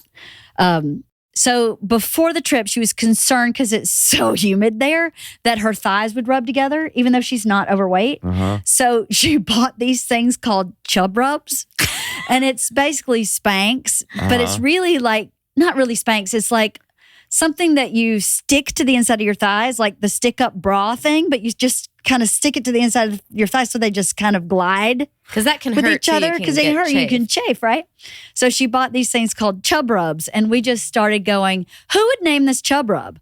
I mean, clearly that means like someone's got a Woody. I mean, what? Who came up with this name? And then we were doing this big moped trip, and she made the unfortunate decision to wear like cream linen pants on this this big moped ride, and she had like a bandana on, and they took a picture of you with your driver at the end of the tour, and it's the worst angle. They're like shooting up on her. She's got on a dark blouse and these white trousers, and she's sitting with like her legs like this, and she looks literally like 50 pounds heavier. Uh-huh. So we just died laughing at this picture, and we started calling ourselves the Chub Rubbers Chub Rubbers. because of that picture. We're all Chub Rubbers. So we have all these text threads about chubs and Chub Rubbers and Chub Rub. What if we Next took Chub Rub. a group vacation, just the 4 of us? Where would we go? And what would it look like? I would want to take advantage of your girls babysitting my child, though, and we could. Oh, we'll bring everyone with us. Okay. Okay, the kids are coming now. Oh yeah, let's bring the fucking kids. Wait, well, you said just the 4 of us. I know, but then I was like, we'll ditch And our to kids, be honest- and then I was like, oh, our kids would love. Just the idea of the 4 of us, I started just a little rubbing my chub. Like a little, it started to feel. But now the family's there, it's less chub rubbing. Well, let's fantasize that we could go without kids. Okay. If it's just us. I Okay, know your where I kids are would too go. small. Where? I know where I'd pitch. I kind of know I where have- I would. I have- Okay, I hold have on, a pitch also. Everyone I have a think. pitch also. Everyone think. No one has to be pressured to answer. Everyone think. I think I have mine. I think I have mine. I have mine. Okay. Can I go first? Yes. Okay, so I think that I would want to take advantage of LeeAnn's itinerary and go somewhere that is like very exploratory. So I think India. Because I Oh, don't that's really good. want to bring my kid there, but I would also love to see like all the temples, the Ganges, and it'd be fun to like have a group to go with because I think a lot of it might be very heavy And a big and man. hard to digest. Yes. Yeah. Yeah, just like, it seems like it would be a very active vacation. Mhm. Okay. All right. Okay, my turn? Yeah. I want to go on safari with you guys. Oh. I think that's the right move. I Oh think, God, like, Bird on the safari. that's what I'm truck, saying. The combination of the LeeAnn's bus. chub rubbing type A scheduling Yes. and Bert's lust for life wild man adventuring would be like the perfect, you'd be the perfect 2 to draft on. And we would just be sitting in the back. And by the way, I feel like if we got attacked by an elephant, they would go for Bert first. Like somehow it just feels You right. know I'd make an unwise decision going, Yeah. I'm jumping out. You guys go to everyone first. Yeah, You we know run the what? other way and you run Right? toward the panther. We're just like, we would make it home. No, but here's why I don't think this is a good idea. Yeah. Too many opportunities for accidents because like when I went to a safari in Senegal and they were like, if we keep, do you guys want to go towards the hippo? It could kill us. Mhm. So I feel like you might like Oh, test Bert our would be like, safety. let's go towards the hippo. Yes. I know they said don't run, but Yeah. I we went go. on safari once for Trip Flip with 2 travelers, and we got real close to a lion, hmm and I had a knife on me. oh, And I thought to myself, LeeAnn, if the lion what comes a at us, I'm dummy. stabbing one of the travelers. dummy. The dummy. traveler. Oh, I see. Stabbing them Yes. so they can't run. Right. And then I'm taking off. What Just did they take their say? Achilles out. Just No, it's that classic saying. It's like, I don't have to run faster than the lion. I have to run faster than you. Yeah. yeah. So the Yeah, lion that's what I eats was you gonna first. do. That's smart. And they get you aggressively close to these animals. Yeah. Like really close. Mm. Yeah. All right. Okay, LeeAnn, I have LeeAnn, another one, Go too. Oh ahead. yeah, I think I'd want to go anywhere with LeeAnn. Yeah. I'm pretty Because fun. she would find all the coolest spots. Sure. She is pretty your Moshe in the fact that she wakes up in a good mood. She has a sensible breakfast, not too much coffee, doesn't want to get jittery, not just 1 cup. She loves a continental buffet. Like she's like, oh, look at these rolls. I What do is this not. stuff? I do not Is this actually. That's not Vegemite? true. I wouldn't mind. No, I don't like that. That's not for me. What are you talking about? She is the funnest person to watch make breakfast anywhere. Did you take her to Hawaii and they had that whole spread? Oh. She gets a sensible breakfast, some fruit, 1 scrambled egg, a couple do. pieces of bacon, That's true. little toast, and then I'm gonna try this. What is this? Lychee? I want to try lychee. Have you ever seen Bizarre Foods with Andrew Zimmern? Uh-huh. A lot. I love that show. Yeah. And I just see you guys doing the reboot of it, the 2 of you. Just like you guys eating like balut in the Philippines. You know what balut is? No. Balut is partially fertilized duck fetus. How do you partially fertilize? It's like duck an fetus? egg that you eat before it becomes a duck. I know So what it's you half had. egg. We've had Yeah, balut. we've You've had it. Yeah. Is it like pate? No, No. it's like half bird, half egg. It's like it's the most disgusting thing you've ever seen. I've Yeah. never eaten it, You but didn't I've eat it. witnessed someone. You eating ate it, Bert? Yeah, I ate Yeah. it. And? Yeah. I like everything. The friend I Everything. travel with, one of the Chub Rubbers, they eat like that. Yeah. Interesting. Cool. Yeah, Like they bring home pig's fetus and like I've eaten a pig uterus. pig uterus. No, that's it. my favorite episode of Bizarre Foods is Andrew's up in the Thai countryside where they're eating a rat stir fry, Ugh. and he's with a Never. tour guide from Bangkok, and Andrew, this big Jew, is just like, okay, rat, and he turns to the guy from Bangkok, he's like, here, and the guy from Bangkok is like, I don't eat that shit, like that's some you shit. I'm from the big city. Right. Fellas, blink if you haven't purchased a Father's Day gift yet. Yeah, we thought so. Today's episode is brought to you by Manscaped, the leaders in below the butt waist grooming. Maybe your pops has had a bush since 1970. I just visualized that, and that's okay. Our friends at Manscaped have crafted the total package for his special day. I'm getting my dad this package. Whether it's for the boys downstairs, his beard, or even the best pair of underwear out there, Manscaped has his bases covered. Head over to manscaped.com and get 20% off plus free shipping with the code BERT. From daddy to zaddy, trust Manscaped. You know, their beard trimmer is freaking awesome. The Beard Hedge Pro Kit, the complete beard maintenance kit for all the beard kings. This all-in-one kit comes with a beard hedger, Manscaped's most advanced beard trimmer, as well as shampoo, conditioner, oil, balm. For his beard, it comes with a brush, a comb, scissors, so he can style his beard and mustache like a true gentleman. My dad has had a mustache his entire life. I've never seen him without a mustache. He rocked a beard for a long time, but he was horrible at trimming it. That's a great gift. That's a great gift. By the way, I'm also getting my dad all the below the belt grooming stuff because that is a gangster move. Be like, yo, welcome to the 21st century. Get 20% off with free shipping with code BERT at manscaped.com. That's 20% off with free shipping at manscaped.com and use code BERT. Never forget where you came from. God, Manscaped is so good. If you know what I mean. Happy Father's Day from Manscaped. All right, what do you got? Andrew Zimmern, I had a joke about him. So I was on Travel Channel 2, and we both went to the Maasai tribe, I think. And you can only get there one way, but you bring a helicopter in. And we were doing upfronts, and we were talking, and he said, you went to see the Maasai? And I said, I did. So how beautiful was that coming in on the helicopter? Because all the warriors are out, their spears and their robes, and they're all like running and like it's really fucking. And he goes, what were you thinking? And I my honest thought as I came in as a helicopter, and I don't know if this is because I'm white, but I really thought, I wonder if I could conquer these people. I wonder if it's because you're white, Bert. I wonder. It's just, it's hard to take that colonial imperialism out of my DNA. Where I just was like, I bet I could fucking, and then I could have conquered the Hulu. It's also testosterone. Yeah. Where would you go, LeeAnn? I would probably steal my next Chub Rub trip. Which is? Good trip. Where you guys This is going? a fucking good goddamn Good trip. We're in October. We are electric biking across Switzerland, but only for a couple hours at a time, and then you stop and eat. Some fondue. Couple hours at a time, stop, eat, Chocolate. drink. Couple hours at a time, stop. It's beautiful. Like everything you see over there is just beautiful. Are cars going by you? Are you like on dedicated it's bike paths? It's not like LA. How fucking pissed would the Chub Rubbers be if you announced stole it? that you recorded a podcast last night and turns out we're going to Switzerland e-bike tour with the Kasher I wouldn't do Leggeros. e-bikes. I'd go 10 speeds. No, but we no. can pedal if we Yes, want. you can. We could go on and off. Like, let's do Why don't 20 you just minutes, get you guys. motorcycles? Yeah. That would be fun. It's supposed to be Motorcycle really tour. fun. Okay, what do you Down got? the Ho Chi Minh Trail. That would be cool. Oh, I like that. Yeah. By the way, did you guys go to? Where were you in Vietnam? I've been twice. Yeah. I've been, yeah. I heard the North. Remember the first time Isla took a bag of rice to school because you were babysitting? Oh, that was Vietnam. That was the first I time. heard the North is a cooler experience. I mean, the North is emotionally, amazing. but aren't they also a little bit like fuck you? Yes. In the North more than in the South, they're kind of Yes. like you look like the people that killed grandma, kind of a thing. Yes. Yeah. I've been, Sapa is in the north, and Sapa is near there's a mountain range that separates Vietnam from China. Is that right? So everyone up there still dresses very kind of tribally. Mhm. You know, it's a headdress, really beautiful hand-woven material, just like walking around in the street. That's what they are wearing.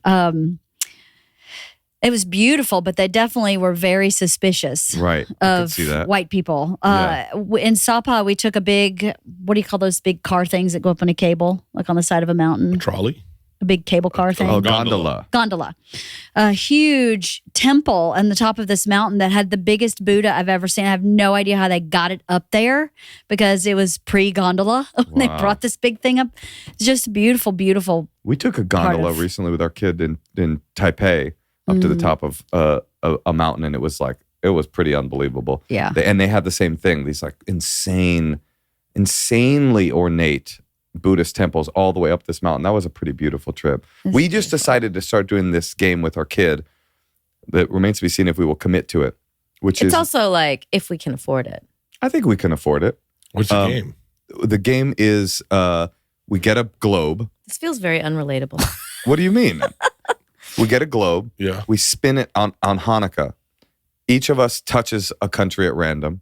Then we go away and research the country.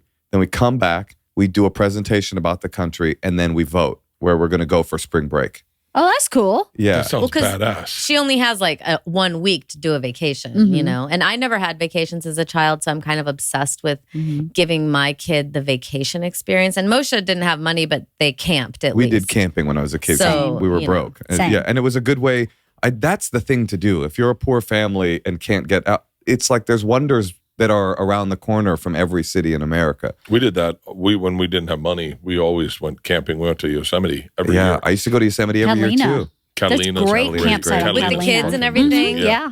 Yeah, we Yeah. never really made time for it. So I'm always like, I'll spend all my money on like trying to make sure that we can figure out how to go on vacation. My best memories as a kid are going camping with my family, and in the redwoods in the Bay Area, and Big Sur, at Yosemite, Fallen Leaf Lake up by Tahoe.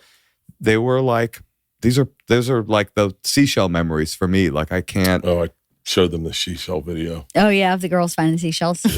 I'm the same, Moshe. We went camping. We had no money. We never went anywhere. I just went to Tennessee for the first time last year, and I grew up in Georgia. You'd Wow. think you'd just go to Tennessee, you know. Right. Never went anywhere because every weekend we went camping because we couldn't really afford to do anything else. So why don't you go to Tennessee with the butt chubbers, Yeah. and then we'll The Yeah, Chub we'll go to Rubbers. Switzerland. we'll go to the Yeah. e-bike. Totally. tour. Switzerland Switzerland. sounds fucking awesome. It I was sounds talking to fun.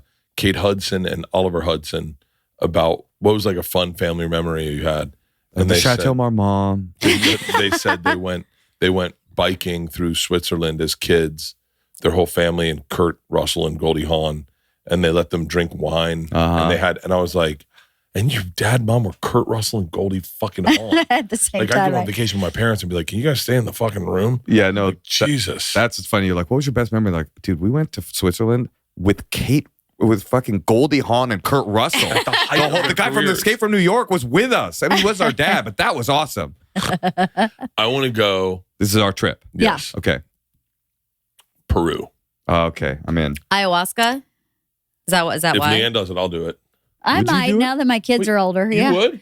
Well, I would never do that when I had younger kids. I'm just really a prude that way with my younger kids. This is Meaning, a great trip. it's not like you would be around them. I Guys. know. I don't know. But I don't know, like 2 months later, I'm going to have some kind of Right. episode. Yeah, and then you I will. have an 8-year-old going, Mom's, you know. You're gonna love this trip, guys. Yeah.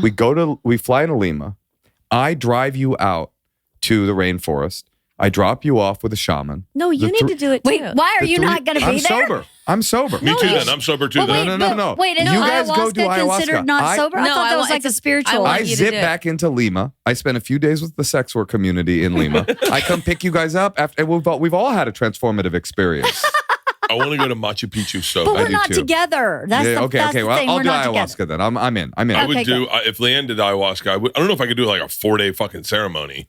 I think we got to do They last Machu like 3 Picchu. days, I think. I think we got to do Machu Picchu first. You close on the ayahuasca? I You don't have know. to because what are you no, gonna? you what want do to process it at Machu Picchu. At Machu Yeah. Picchu, But I'm you with want to you. climb a fucking mountain the day after you're coming down off of ayahuasca? No, we You've stay been- at a luxury hotel in between the Okay. ayahuasca There you go. and Listen, the. and we skinny Yeah, up I'm our with you. ayahuasca experience. I like your plan. And we do like ayahuasca light. Sure. Okay. And we go like. We microdose one- ayahuasca. yeah. Just lick it. We Yeah, do a you just day grab of a toad and lick ayahuasca, it. and then we get like local mushrooms, Mhm. get some of the cocoa leaves, you chew those. Wait, we're doing a lot of drugs. I'm like, I didn't sign up for all that. no, this is funny. I signed up I'm for a like, spiritual experience. I'm like, I'm sober, but you know what? Ayahuasca, I'll make an exception for. And then the next day, Bert's like, how about mushrooms? Like, no, I can make an exception for that too. How about cocaine? Yeah, no, cocaine sounds like a spiritual experience I want as well. those coca leaves so bad. You chew them and you feel coke. Yeah, You feel yeah. like it's like having an awesome coffee. Ooh, By the wait, way, how do we get those? It's the They best. sell them in the street. Yeah. Like in buckets. They have them in buckets. All the women have Where? them. Like in markets. It's just In like Peru? basil Yeah. for them. Yeah. That's Is the this why best you part. want to go? Basil. Natural cocaine? They Yeah. have natural, but you process it's different. The leaves you just chew on, and it makes it's like a really cool cup of It's coffee. like caffeine. Have you done it? No, but everyone that's done it said it's Oh, fucking awesome. And that's what used to be in Coca-Cola, right? yeah. Do you Damn know? it, why can't So we can I get tell you that? my favorite? This little things in history blow my mind. You know they lost Machu Picchu. Like Meaning- they didn't know where it was. They did. Yeah. They like. So what happened is, I'm do you gonna skinny mean? this up like a moron's telling you the story. Yeah. Okay. So Michelangelo was the first man to discover Machu Picchu. He died. Mr. Angelo. Yeah, he died. He didn't die. He was transformed and lived in the sewers in New York. He loved pizza. Dude buys a house, right? Okay. Who's dude? It's just Peruvian dude. Okay. Buys a Some house, dude. sells it, gives it to his cousin, whatever. He moves in. A couple people living in and out of so guy forgets to tell everyone, oh, by the way, the steps to Machu Picchu are in my backyard. Uh-huh. The steps to fucking Machu Picchu are in my backyard. So it goes through like a generation of family members. One day, kid's doing his gardening. He's cleaning up the grass and he finds a set of steps. He goes, oh, what the fuck are these? And he finds out the steps to Machu Picchu, and the whole world had forgotten about Machu Picchu. That's crazy. Whoa. And then all of a sudden they're like, wait, where the fuck did these go? Wait, what the fuck is this? And that's how they got refound Machu Picchu. Wow. Wow. Yeah. By the way, they just built a train, or they're building a train to Machu Picchu. So the time to go is like now. Yeah. Because if you train, be it's going packed. to ruin It's it. gonna be it's going to be fucking packed and it's going to be Yeah. like seeing the Mona Lisa. Wow. So if you want to And there's go, going to be construction probably too. if you want to go, you should go now. Okay. I'd go to Machu Picchu. So where are we going, you guys? I think it's I don't know. Peru. I think e-bikes in Switzerland. Okay, here's the deal. I can pay for this entire trip if we're allowed to shoot content. Fly first That class. goes without Fly saying. first class Always into be Lima. selling. Always be selling. See what a first class ticket into Lima is. Everyone get ballpark what you think it's going to cost. 2. For first 2,000? class? No, You think it's like two? five, First class. Yeah. I'd say yeah. five. five or six. Okay, Six, $10,000. I say 7. I'm going 7. $10,000. Well, how about Whoever's business? closest- What's wrong with that? Snob. As long as they're cooking you food and not giving you the microwaved. Okay, here we go. First class to Lima. Oh my God, you're on Mad Magazine. Yeah. Oh my God. I brought it for him. I read this. I read Mad Magazine every month when I was a kid. You're like, I couldn't one wait to day. get it. You used No, to. I had you no always idea. wanted to marry the cover girl of Mad Magazine, but it was No, Alfred E. never. Newman for You the mean first Alfred 30 E. years. Newman? Yeah. No. Holy cow, Bert. Isn't that Oh, crazy? look, and you're here too. Yeah, that's why she gave it God. to me. That's amazing. We got there together. Yeah. They I put- wouldn't have gotten there without Natasha. That's actually really true. You That's don't think really- you could have made the cut? Not this. Well, this Not was. this, I think the theme of the cover is the stories of the last year of comedy, the Yeah. big things that occurred. That's so cool. I think it's just a cover. Well, I don't know. The How much to for us to- Burbank to Lima. Yeah, you go Burbank to LAX, They're LAX probably to direct Lima. Burbank to Lima. It's almost worth it, honestly. Okay. If I said, okay, guys, Okay, so I've we're got gonna a go. 5-day trip to Machu Picchu or to Peru. I'm going to pay for it. It's all inclusive, first class accommodations and everything. We're going to let Moshe and LeeAnn write our itineraries, but we're going to film it. Would you be into it? I would do it. Yeah, I would totally The only do it. difficulty for this, for me, is the decision to do ayahuasca after being sober for 29 years. So okay, so then how about this? It's a decision. It's not like I don't do that. It's like that would be, I would have to synthesize that into my, I've thought about it a lot as a sober guy. I got sober when I was 15, and I've been sober ever since. And, we don't want ayahuasca to be the slippery slope for But- him wanting every mixologist. Right. No, but I hold call on. you the next year like, Right? Bert, LeeAnn, you guys want to go back to Lima? It's like 3 months later. Can we go back to Peru maybe? But if he is going to fall off the wagon, let's do it in South America. Yes. Yeah. I mean, let's 15's awfully fuck- young. Yeah, it is awfully young. It is. How far off in a ditch were you to be sober at 15? Well, LeeAnn, I'm glad you asked that. Is that My in your new book? Subculture Vulture, $4,000. discusses this. Refundable 4,000. business. That's not bad. That's not bad. 47. 47. Yeah. Well, you know how my brain. Honestly, works. the difference between economy and first class is not that strong. To It is justify- strong. It's triple. Most people don't have $5,000 It's extra triple. dollars. Most people don't have 1,500. I don't know how people are I could getting out of scratch Lima. up 1,500. People I know, can. but do you think there's someone in Lima who's like, yeah, I want to get to the United States, but if I save up for a couple more months, I can find business. First class? No, I bet you there's a podcast right now in Lima where they're like, if I were to take you to Burbank, California, would you take the trip? And we'll go there, we'll do coke, and we'll have a great. Apparently, they have cocaine in LA. What if we just fly? What if we? What if we go on Raya and find couples just like us in Lima and fly them here and have them tell us about it And shoot content for it. and shoot content for it? That's a fucking doable trip. Yeah. Nonstop. You leave at midnight. You get at 10:45 the next day. It's 8-hour flight. That's not bad. All right. Well, let us know when, you guys. I think this thing has legs. I think it does. Could happen.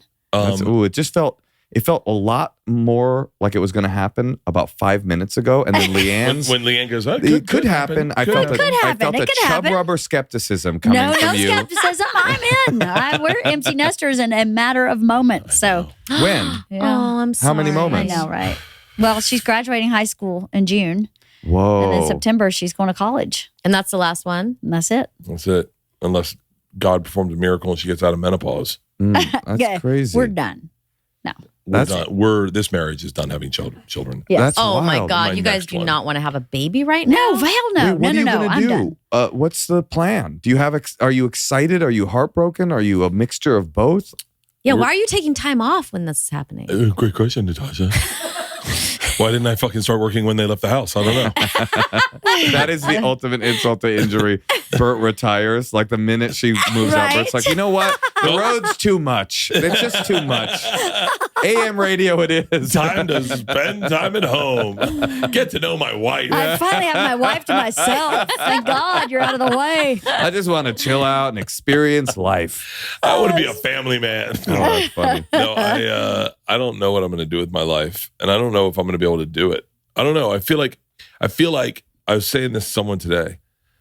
My life is so performative, and I think you can see that I think I'm lost in what am I? Who am I really? Like, and I feel like I'm promoting so many different things right now that I'm looking forward to not having anything to think about promoting. You need to slow down. That's all. That's what everyone says to me, but I only know one speed, and it's just like work. Like I literally am looking at the clock going, what time do I have a conference call? I got the car picking me up to go to the airport. Like my day has been like started at 6 a.m, but I don't know if I would want it another way, because we've all had so many times in our career where you have a day where you're not, no one's calling you, no one texts you, no auditions, no. That is nothing. my career. That's my whole career. That's the whole time. But it's like, and then you go, okay, hey, what if I just gave you all your dreams and said you can work fucking 6 a.m. until 9 o'clock at night? You'd be like, oh yeah, fuck yeah, I want to be creative. Let's do it. And then you get overwhelmed. All right, I got 2 questions for you. Do you have a question? Well, I have a question. When you go on vacation, then all that needing to go, do this thing, do you like put that all to rest?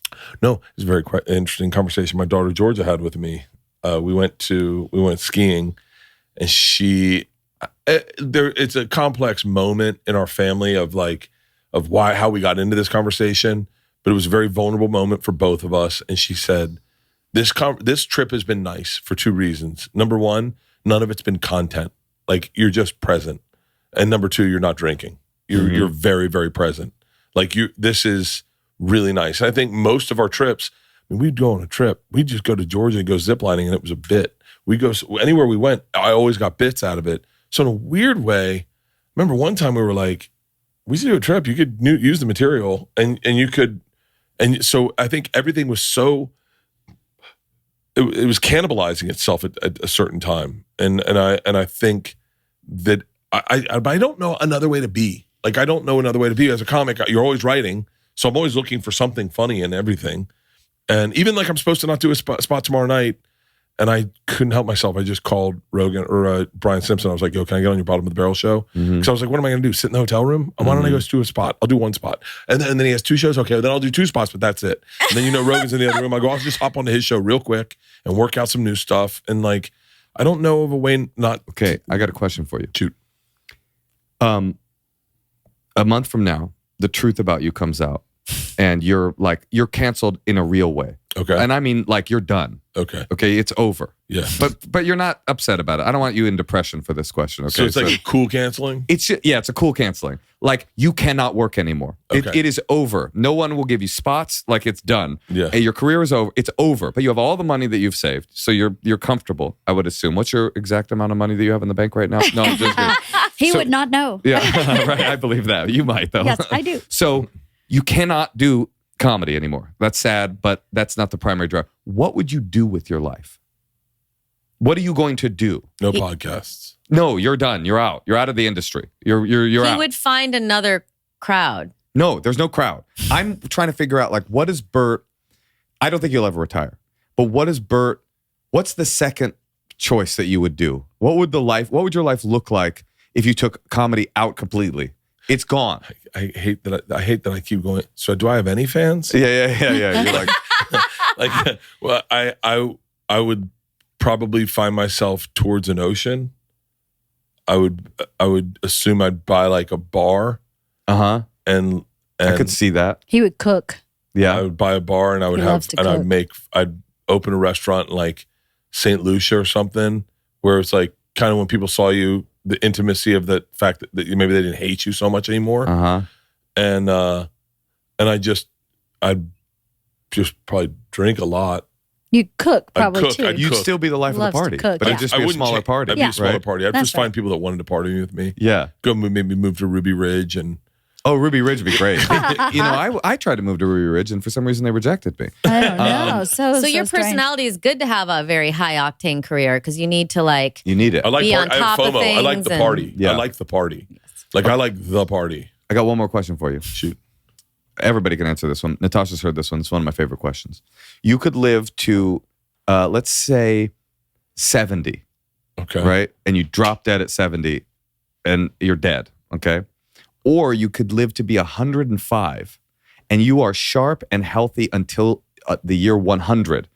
And then for 5 years, you're in abject like agony, like health falling apart, but you're mentally aware. You can feel every widget of suffering, but you get 30 more good, solid, good years of partying and doing whatever you want, but 5 years of torture. What are you choosing? Oh, LeeAnn already knows my answer. Fucking 100. I'm with you. I'm 100. I'm 100 too. Yeah, you would suffer for 5 years. 5 years of like 5 for 30. shitting 5 blood. for 30. 5 for 30? You're shitting blood. I Oh, already you do can that. endure anything. You said, I thought we said we were suffering, not partying. You'd be shocked how quick you bounce back from that. I thought things were bad. We're just shitting blood. It's so fun. That's called- You take comedy Wednesday, away from me. right? I'm on a beach in St. Lucia, shitting blood into the sea. 5 for 30. I'm with you. I'm with you. 100%. I pick neither. Yeah. You can't pick neither. That's what I pick. You do. There's suicide's an option. You can pick neither. I die now. Fuck you guys. What is your real choice? I mean, I guess I'm with you guys, but I don't want to suffer for 5 years. And that's how you go out. That's bad karma for your 5 if years you believe in in a bed. reincarnation, you're like dying with such negative feelings. Do you believe in reincarnation? I do. But I don't know. But maybe you could have some perspective on your suffering if you knew you got 30 extra years for it. Right. Be Oh, that's- grateful for the suffering. And You be must be a like, good thank mom. you Oh, for yeah. the suffering. Thank you for those 30 years that I Yeah. was like sharp and running marathons at 98 years old. Yeah. Everything was good. I was still with the Chub Rubbers, Yeah. the remaining Chub Rubbers. Yes. Yeah. We were in our walkers, chub rubbing it across Right. some other country. Yeah. I would take the extra 30 years. Yeah, for Yeah, sure. the young Chub Rubbers, like, that's LeeAnn. She's one of the original Chub Rubbers. She's What the age last do you, of what it. age do you think you'll live to? Well, my dad died when he was 57. How old are you right now? I am going to be 45. And so I have this Why did he die at 57? murder-suicide. Oh, Yeah, we discussed this. No, the cancer. okay. That's so young to die of cancer, too. It sucked. And it becomes a haunting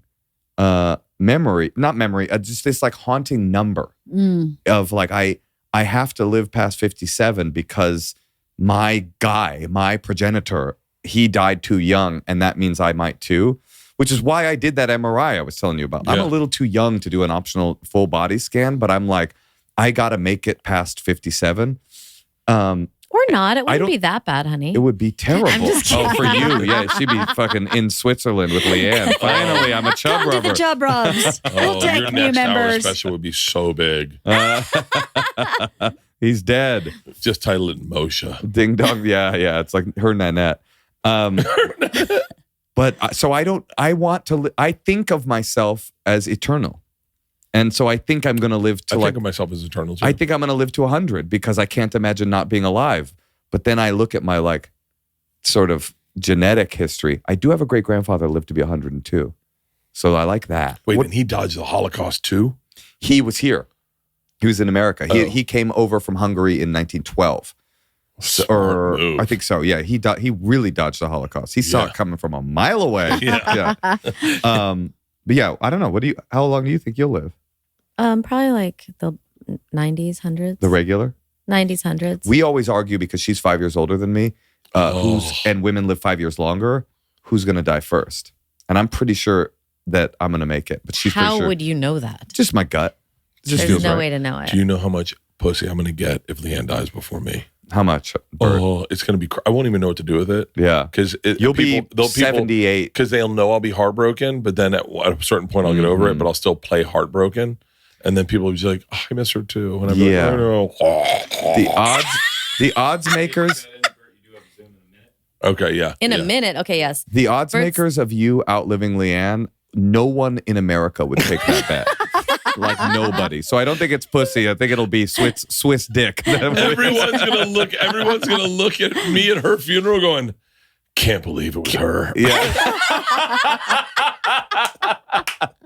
All right, to Peru. Okay, to Peru. To Peru, guys. Yes. Get the book. We love you. Thank you. Endless Honeymoon Podcast, and come see us live. We would And love that. fucking Mad Magazine. I can't believe that. That's so amazing. cool. Fucking, What that's great crazy. company we're in. Mm-hmm. We We'll can't see. tell if that's Joe Coy, Tom Segura, Oh, or Joe ask Rogan. LeeAnn who she thinks. Who do you I think think that is it's on the bottom? got to be Rogan. On the bottom? Far Oh, left. I don't know who that is. Interesting. I don't know. Is When there does not this like come a out? key that tells you who's who? I've literally never opened it. I'm not going to read it. I can't read the scathing remarks they have of me. I got 2 copies. Moshe gave it to me as a gift because I didn't know about it. And then I gave 1 copy to you. See the Endless Honeymoon Podcast, Subculture Vulture, a memoir in 6 scenes. Hey, let's do this again soon. Let's do it I in Peru. had a fun hanging out with you guys. Yeah. You're the best. Let's We do love this you more guys. often than not. Because We can also do it without a microphone. Or we can just go to dinner. No content? We just be Wow. friends. Well, it was good you talking know? to you guys.